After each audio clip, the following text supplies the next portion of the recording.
Week 1 of the high school football season has come and gone, and if you're Kirby Smart and the Georgia Bulldogs, you have to be pretty happy with what you saw from your commitments and targets over the weekend. Lots of them had big games across Georgia and across the country. Georgia has a lot of out-of-state targets who perform well, but I was able to go check out some games in Georgia in the Milton, Alpharetta area this past weekend.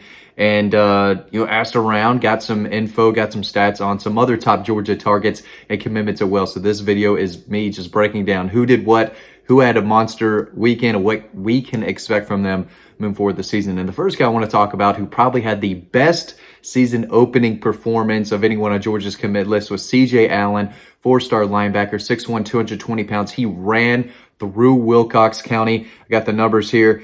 Rushed 15 times for 233 yards and 4 touchdowns.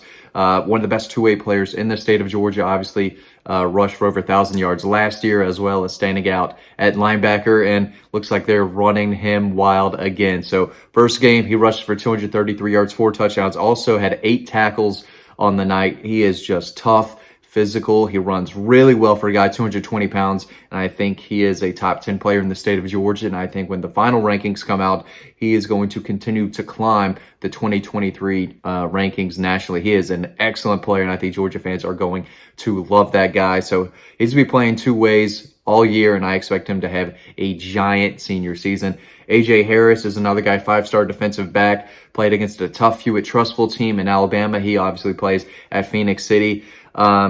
Big game, made 8 tackles, broke up a pass, had a fumble recovery, and scored a touchdown. He has elite cover skills. He's long, he's athletic, he's fundamentally sound. He's got great footwork, so he knows what he's doing from a coverage standpoint. But in this game, we've got highlights over on Dog Post if you check them out. He's bringing a physical presence. He is a willing tackler. He's not just a cover guy. He knows how to come up, help against the run, make a sure tackle, deliver a big hit, and knock the ball away. I mean, the guy can, he's a turnover, machine. Whether he's picking off passes due to his length, speed, cover skills, whatever, he can force a fumble too. And when the ball is on the ground, he has the natural instincts to jump on it quickly. So he is a true playmaker. There's a reason he's a 5-star, and he had a 5-star performance over the weekend in a win, I believe. Jamal Jarrett spoke with him. He had 5 tackles and 1 sack for Grimsley High School in North Carolina. They came out with a win. If he keeps just doing that, he's another guy who I think is going to continue to rise in the rankings. You want him to get in the backfield, and he's doing a lot of it early on. Yazid Haynes, 3-star wide receiver from Pennsylvania, caught 5 passes for 125 yards and 3 touchdowns. Caught 5 passes, took 3 of them to the house. This guy is quick, explosive, and clearly the best player on the field up where he plays in that region. And he's going to run by guys and defensive backs all season. There's some clips again over on Dog Post of him just taking the ball and just his burst. I mean, his second gear that he has, leaving guys in the dust.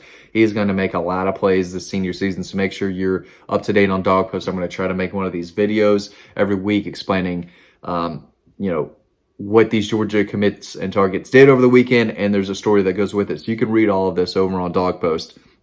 Cornerback commit Daniel Harris down in Miami told me that he had 1 forced fumble, 3 tackles, and 40 receiving yards on offense. But had to make sure he told me that he was taken out of the game at halftime because it was a blowout. So only played 1 half. And again, he's another guy who can, is a willing tackler with length and speed. If you don't have those 3 qualities, you're not going to be able to play in Georgia's secondary very long. So he knows how to separate the ball from the receiver. And again, he's got ball skills. He's going to play a little bit on offense down at Gulliver Prep as well. Raylan Wilson's team had a jamboree. They did not have a live actual game last weekend, but he told me he had 4 tackles, 1 sack, and 1 forced fumble. Might be the best inside linebacker in the entire country. Quick. Again, he's athletic, but he knows how to cover. He's one of the younger guys across the country in the 23 class, but he can cover and he can also run and hit.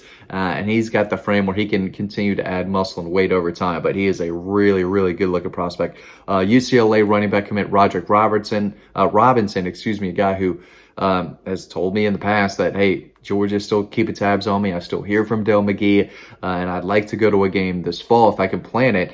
But he had a monster game, just 8 carries, 186 yards and 4 touchdowns. He plays down in San Diego. Again, UCLA commitment to keep an eye on. Georgia has to take it back somewhere in this class. He's a guy who I think has a legitimate offer from Georgia, and a guy who I think if you wanted to flip, Georgia would take. So again, he's a bowling ball. He's like 220, 230. I think just a tackle breaking machine. And again, 186, 4 touchdowns on just 8 carries. So the dude was tackled 4 times, scored 4 touchdowns.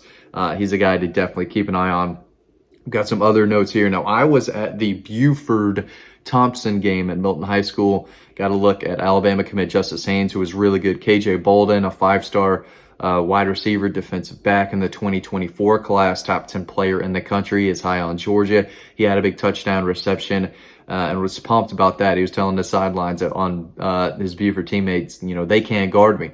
Not a lot of guys can. Edric Houston, another guy, a borderline 5-star edge defender that Buford has. He had a big day, a really impressive sack on a 3rd down early in the ball game. Just a big physical kid who can move, and I think that's a guy to watch as well. So lots of dudes over at Buford. They all played really well. King Joseph Edwards, 4-star edge that they have, did not play due to a shoulder injury. But I also tried to get out and see Sammy Brown. He had over 200 yards rushing. I think 8 more tackles, another just outstanding two-way player. Saw him punch in a 2-point conversion. That clip is over on DAWGSTRUCTION. 6 tackles and 1 sack. And again, he rushed for 205 yards and 3 touchdowns. So he's so fast for his size. I think he's at like 220 now. Weight room warrior. He's excellent in track and field. Just a pure athlete who is going to run through you, run by you, and just constantly make plays. So Jefferson did lose the ball game to Alpharetta, who has a 2025 tight end, Ethan Barber, on the roster, who has a Georgia offer. He was throwing up the Georgia gloves when I was there. He had a big touchdown. Really good looking pass catching tight end. Does not look like a sophomore out there playing. He is a very, very good player, and I think a top 10 player in the state in his class. Definitely a guy to keep an eye on. He had caught 6 passes for 65 yards, 1 touchdown, and another 2-point conversion in Alpharetta's very close win against Jefferson when I was there. Let's see, Lawson Lucky scored a touchdown in the Corky Kell Classic for Norcross, who came out on the losing end to Brookwood. Lawson Lucky, I'm going to watch him play this upcoming weekend. They have Mill Creek, so a big showdown in Gwinnett County. Only caught 2 passes for 18 yards. One of them was an impressive touchdown. Went up and snagged the ball in tight coverage in the end zone. I hope to see him get more targets, more opportunities this weekend, so I can get some clips for y'all. But another guy who can catch the ball and do good things with the ball after it. He gets yards after the catch. He's a great blocker in the run game on the edge, but he's another guy who's going to help Georgia's passing attack because he is so tough to handle for linebackers in the middle of the field, and he catches the ball well. If he gets more opportunities, his stats are going to go through the roof, I think, this year. And I do think that the Norcross offense wants to open it up a little more than they have been. Talked about Yazid Haynes a little bit. Joshua Miller, 3-star offensive lineman from Life Christian Academy. They played at Milton. Not his best game from what I was told. Collins Hill has a fantastic freshman, Deuce Gerald, who I think is going to be a 5-star down the road in the 26 class. He got the better of Joshua Miller from what I was told. Collins Hill had 8 sacks against Life Christian. A couple of them came against Josh Miller, so not his best game, but they were playing a really tough team in Collins Hill. I think Collins Hill won the game 20-0. So not a lot of push, not a lot of holes to run through that Joshua Miller opened up. So just something to keep an eye on. Georgia target Tyler Williams, a 4-star wide receiver from Lakeland, had a big game. There's a clip of him scoring a touchdown, his first catch of the season. Nice catch and run. Just obviously the best player on the field in that game. So make sure you go over to DAWGSTRUCTION to check that out. So overall, if you guys didn't play yet, on the commit list, guys like Raylan Wilson. I don't think IMG has played either. I might have got that wrong, but I did not see a score when I looked that up. But yeah, lots of great football around the high school area. Lots of really good 2024 prospects in state. So if you're just trying to go see some Georgia targets this weekend, there's a lot of really good games, but very successful week 1 of the high school football season. I think if you're Kirby and your staff, you got to be happy with what you saw from the guys committed to play for you in the future. So hope to get some more clips for you this time next week. And head over to Dog Post. I'm going to have a story later this week where Georgia players are playing and all that good stuff this upcoming weekend. So guys, thanks for watching this video. As always, stay tuned to the next one coming up right now, and I'll see you over on Dog Post.